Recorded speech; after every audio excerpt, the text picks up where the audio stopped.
18 मार्च 1976 को मायापुर में श्रीमद् भागवतम के प्रवचन में श्रील प्रभुपाद ने कहा, हमेशा कृष्ण भावना भावित रहने के लिए हमें श्रीमद् भागवतम को अपना जीवन और प्राण बना लेना चाहिए। ये निर्देश महाराज के जीवन का एक महत्वपूर्ण अंग बन गया।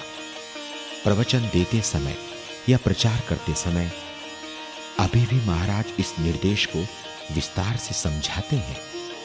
इस निर्देश का अर्थ है, हमें श्रीमद् भागवतम का निरंतर अध्ययन करना चाहिए, उसके अर्थ पर चिंतन करना चाहिए, महत्वपूर्ण श्लोक याद रखने चाहिए, उनका प्रचार करना चाहिए और भक्तों के साथ उनकी चर्चा करनी चाहिए।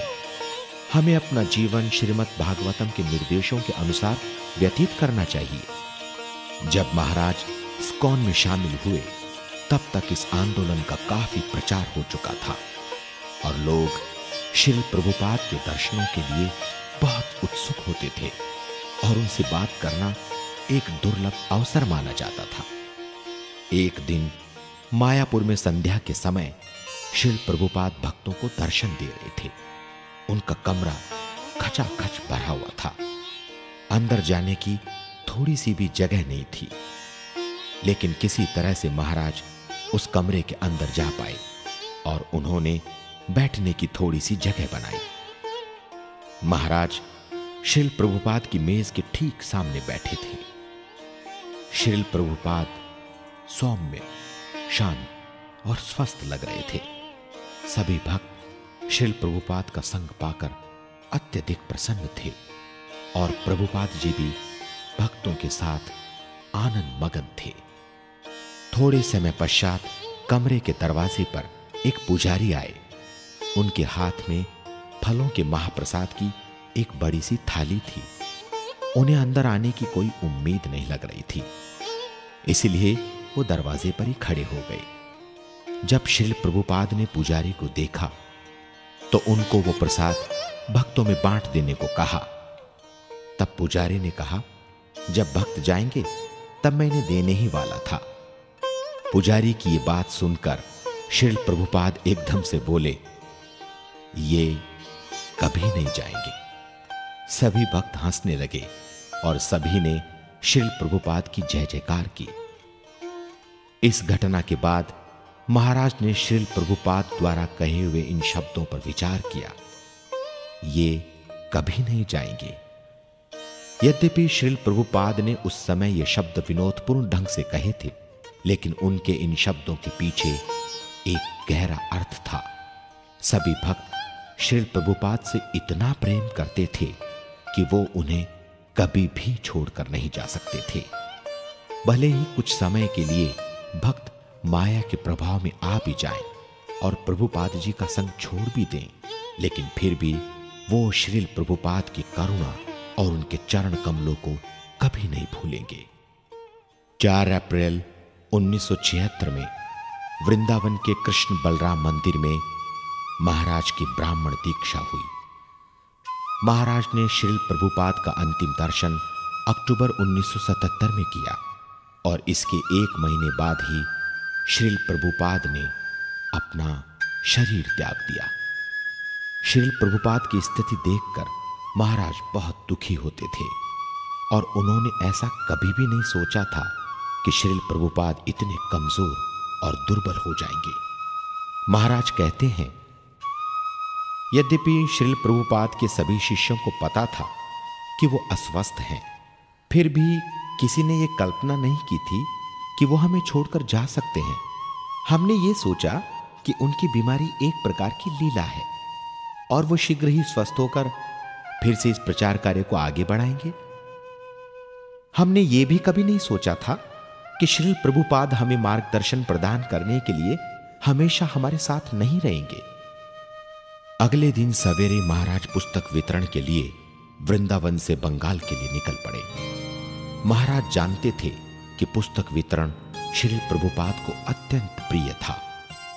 वो श्रील प्रभुपाद को प्रसन्न करना चाहते थे। इसके बाद महाराज ने श्रील प्रभुपाद को कभी नहीं देखा। महाराज कहते हैं, मुझे पता है कि श्रील प्रभुपाद अभी भी हमें देख रहे हैं हम जितनी उनकी शरण लेते हैं, हमें उतनी ही कृपा वो प्रदान करते हैं। वो हमारे साथ साक्षात रूप में उपस्थित हैं। मैं अभी भी श्रील प्रभुपाद का संग करता हूं। मैं जब भी श्रील प्रभुपाद की पुस्तकें पढ़ता हूं, तब मुझे ऐसा लगता है कि वो मुझसे साक्षात बातें कर रहे हैं। श्रील प्रभुपाद मुझसे कहते हैं, जो निर्देश मैंने अपनी पुस्तकों में दिए हैं वो सभी के लिए हैं। जब हम भगवत गीता यथारूप पढ़ते हैं, तब हमें यह समझना चाहिए कि हमें स्वयं कृष्ण भगवान निर्देश दे रहे हैं। आध्यात्मिक संबंधों में शरीर के स्तर की कोई रुकावट नहीं होती।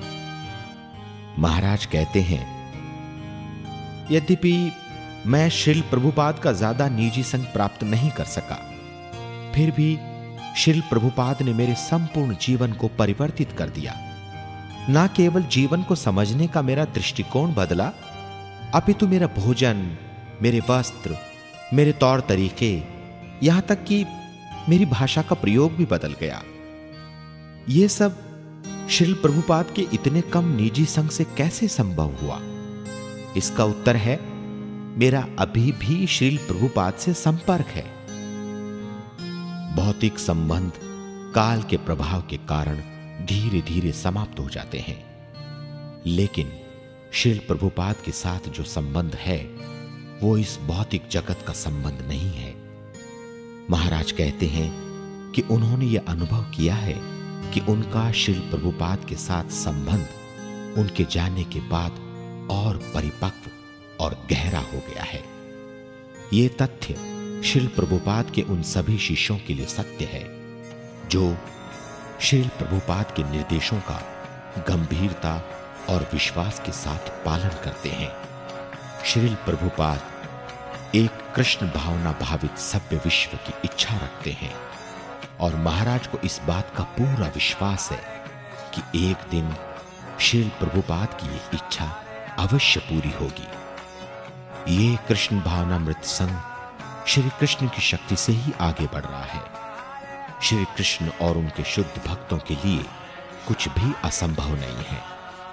इस संदर्भ में महाराज श्रील प्रभुपाद के द्वारा लिखित एक पत्र को सुनाते हैं। हमारे आंदोलन में अब भी श्री कृष्ण की शक्ति सम्मिलित है। हमारे पास सबसे अच्छे सिद्धांत है, सबसे अच्छी विधि है, सबसे अच्छे गुरु और चैतन्य महाप्रभु का आशीर्वाद है। उनकी कृपा से हम सारे विश्व को कृष्ण भावना भावित बना सकते हैं। हम हर तरफ से इस आंदोलन को आगे बढ़ा सकते हैं और अगर हम सब कुछ बड़ी सावधानी से करते हैं तो हम विश्व को बड़ी ही आसानी से बचा सकते हैं।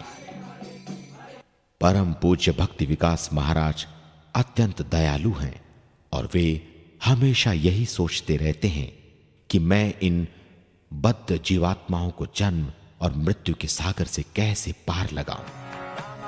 पूरे जगत को अंधकार से बाहर निकालने के लिए वो निरंतर भ्रमण करते रहते हैं।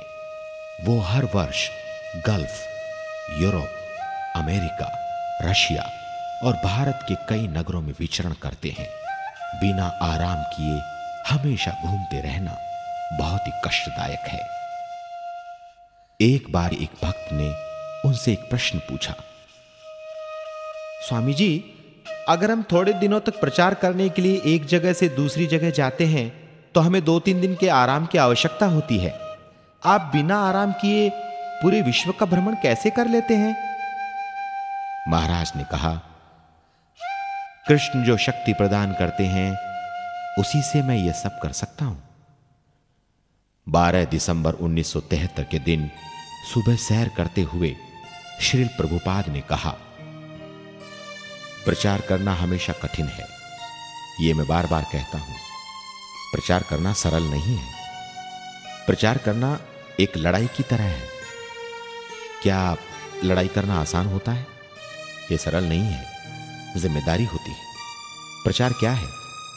क्यों लोग अज्ञानी हैं? हमें उन्हें माया रूपी अंधकार से बाहर कैसे निकालना है, यही तो सोचना है और प्रचार करना है। परम पूज्य भक्ति विकास महाराज के विचार बड़े ही सरल और स्पष्ट हैं। अगर उनके किसी भी शिष्य से कोई त्रुटि हो जाती है तो वो